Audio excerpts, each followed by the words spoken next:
तो मैं पीछे 8 महीनों से बिना किसी छुट्टी लिए लगातार पूरे जोश और जुनून के साथ इस क्लास मैंने सोशल मीडिया पर डाला कि मैं कल से बच्चों को पढ़ाना चाहता हूँ और पढ़ाऊँगा, वो भी फ्री में। 12 बच्चे आए थे और ये बच्चे अगर किसी लड़के का नाम है महेश, गार्जियन क्या बोलता है, अरे महेशवा, मोहल्ले मोहल्ले जाकर मैं गार्जियन को बच्चों के सामने बोल रहा हूँ कि इस बच्चे को आप रे ते की भाषा ना करें। दोस्तों आदाब, मेरा नाम है वकार वाहिद। मैं आपको इस चैनल पे लगातार ऐसे मेहमानों से मिलवाता हूँ, ऐसे गेस्ट से मिलवाता हूँ जो अपनी ज़िंदगी में कहीं ना कहीं कुछ न कुछ बेहतर कर रहे हैं। आज की इस दुनिया में जब हर आदमी अपने पेट को पालने के चक्कर में लगा हुआ है, हर आदमी व्यक्तिगत चीज़ों को बेहतर बनाने में लगा हुआ है, ऐसे दौर में एक शख्स ऐसा है जिसने ऐसी मुहिम छेड़ रखी है, वो भी फ्री ऑफ कॉस्ट, जो बहुत महत्वपूर्ण है। वो मुहिम इस वजह से भी ज़्यादा महत्वपूर्ण हो जाती है कि वो आधारशिला है ज़िंदगी की। ज़िंदगी बने या बिगड़े ये वहीं से तय होती है। यानी मैं बात कर रहा हूँ स्कूली शिक्षा की, जहाँ बच्चे या तो बनते हैं या तो बिगड़ते हैं, लेकिन बच्चों के भविष्य को बेहतर बनाने के लिए ये मुहिम फ्री ऑफ कॉस्ट पडरौना के आसपास शुरू की गई है। आपको फ्रेम में एक शख्स नज़र आ रहे होंगे जिनका नाम कमलेश प्रजापति है। आप ही फ्री कोचिंग सेंटर को चलाते हैं। सर, आपका बहुत स्वागत है हमारे चैनल में। बहुत धन्यवाद सर। सबसे पहले कमलेश सर, जैसा कि हमने अभी कहा कि आज के दौर में जब बड़ा मुश्किल है कि आदमी दूसरे के लिए कोई काम करे, जी, आपने फ्री कोचिंग संस्था खोली हुई है और आप उसको रन कर रहे हैं। सारी बातें हम लोग एक एक करके जानेंगे। सबसे पहले, कितने दिन से आप ये संस्था चला रहे हैं? जी, बहुत बहुत धन्यवाद अपने चैनल पर मुझे इनवाइट करने के लिए। सबसे पहली बात तो आपको बता दूं कि मेरा नाम कमलेश है और पडरौना से थोड़ा सा दूर मेरा घर है। और जैसा कि आपने सवाल किया कि कितने दिनों से आप चला रहे हैं, तो मैं पीछे 8 महीनों से बिना किसी छुट्टी लिए लगातार पूरे जोश और जुनून के साथ इस क्लास को मैं चला रहा हूँ। 8 महीने हो गए। यानी संडे भी नहीं होता है? नहीं, संडे को तो और अच्छा होता है। अच्छा।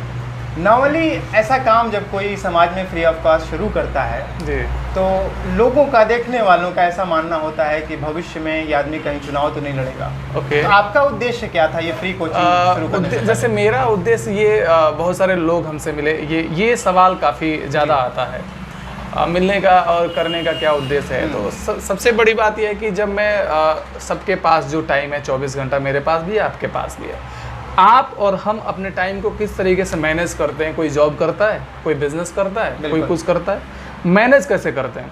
बहुत सारे लोगों का सुबह ही 9 बजे होता है, सुबह 9 बजे होता है, सुबह 8 बजे होता है। मेरा सुबह होता है 6 बजे, 5 बजे। मेरा भी होता था इन टाइमों पे, 7 बजे, 7:30 बजे, 8 बजे मेरा भी टाइम होता था।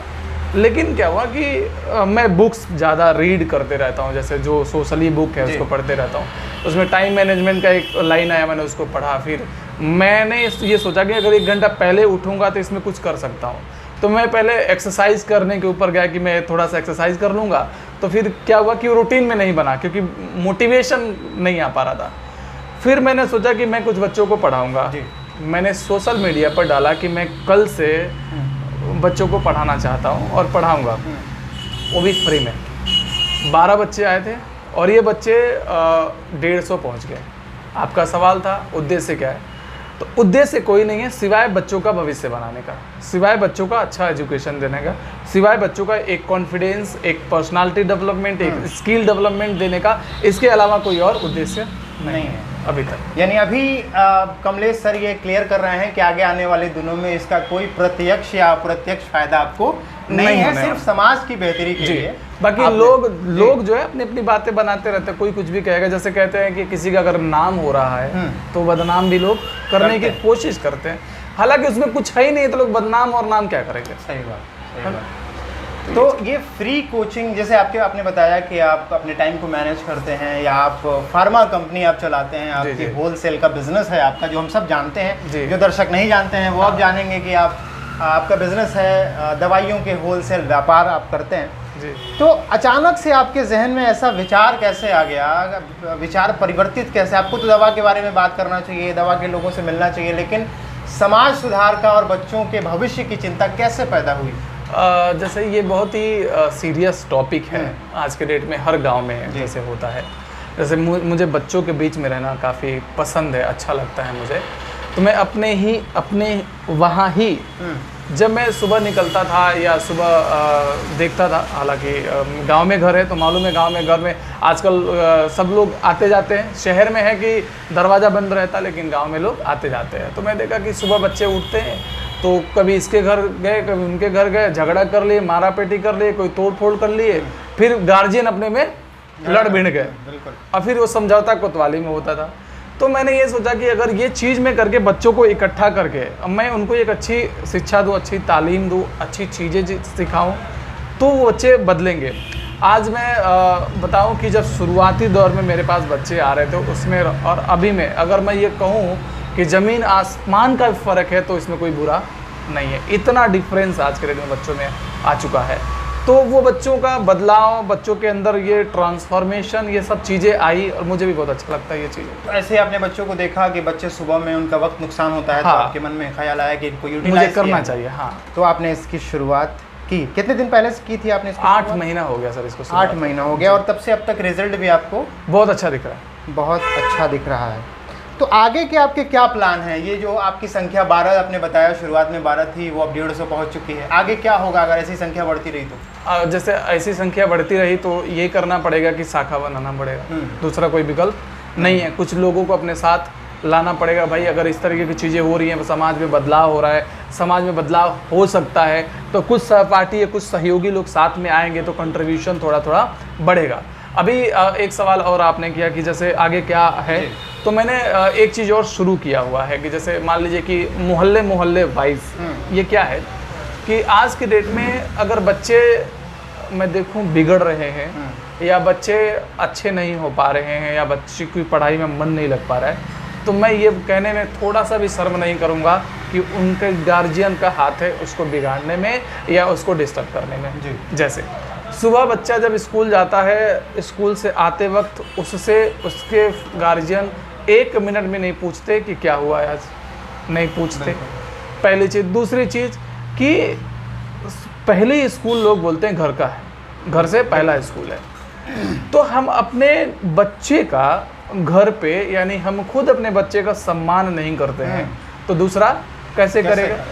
अब ये कहने का मतलब क्या है कि अगर किसी लड़के का नाम है महेश, गार्जियन क्या बोलता है, अरे महेशवा सुन इधर, ते कहाँ गई ले है, भोजपुरी लैंग्वेज में, मतलब अपने ही बच्चे का वो बेइज्जती नुमा बात करते हैं। अब वो बात अरे महेशवा सुन लिया पड़ोसी, और कल से उस महेश को वो क्या बोलेगा, महेशवा बोलेगा। अगर एक गार्जियन अपने बच्चे का शुरुआती दौर से ही वह चीज़ दे जो वो वहाँ तक वो पहुँचाना चाहता है, तो बगल वाले भी वो चीज़ें देंगे, आगे भी मिलेगा और पड़ोसी वाले भी उसको अच्छे सम्मान से देखेंगे। तो मोहल्ले मोहल्ले वाइज जाकर यह मैं गार्जियन और बच्चों से यह बात समझा रहा हूँ। हालांकि 3-4 सेशन इसका हो चुका है, मैं ऑलरेडी कर चुका हूँ। मोहल्ले मोहल्ले जाकर मैं गार्जियन को बच्चों के सामने बोल रहा हूँ कि इस बच्चे को आप रे ते की भाषा ना करें, बच्चों के सामने गाली गलौज, झगड़ा, मारपीट, अननेसेसरी बातें ना करें। अगर आप करते हैं तो बच्चा बिगड़ेगा। अब और बिगड़ने का एक और कारण है, जब बच्चा छोटा रहता है तो बच्चा थोड़ा नाच के दिखा देना, बच्चा नाचता है, थोड़ा बड़ा हुआ और किसी पार्टी में वो नाच दिया तो घर वाले कहते हैं ते नाचे चल गए ले ते नचनिया बन बे। तो इस तरीके की चीज़ें डिस्टर्बेंस हो रही है, तो ये गार्जियन को समझाना बड़ा ज़रूरी है। तो ये मोहल्ले मोहल्ले वाइज जाकर ये चीज़ मैं कर रहा हूँ। आपने बहुत महत्वपूर्ण बात कही और बहुत महत्वपूर्ण बिंदु पे आप काम कर रहे हैं कमलेश भाई जी। ये जो आपने अभी एक बात कही कि लोग महेश को महेशवा कहते हैं, यकीनन हर बच्चे का अपना एक सेल्फ रिस्पेक्ट होता है जी। और जब हम खुद अपने बच्चे को गलत नाम से पुकारेंगे तो निश्चित ही उसका नाम समाज में बिगड़ा हुआ बिल्कुल हो जाएगा। उस पर आप काम कर रहे हैं, इसके लिए मैं आपको अपने दर्शकों की तरफ से अपने तरफ से बहुत बधाई देना चाहता हूँ। बजाय ज़ाहिरी तौर पर ये देखने में छोटा ज़रूर लग रहा है कि ये एक मोरालिटी की बात है, बहुत महत्वपूर्ण नहीं है, लेकिन ये आगे जाके इसका बड़ा महत्व, इसका बड़ा असर बच्चे के दिमाग में पड़ता है और वो समझता है कि हमारा नाम महेशवा है, हमारा कोई मतलब जिंदगी में नहीं है। आप इसका सार्थक प्रयास कर रहे हैं, इसके लिए आपको बहुत बधाई।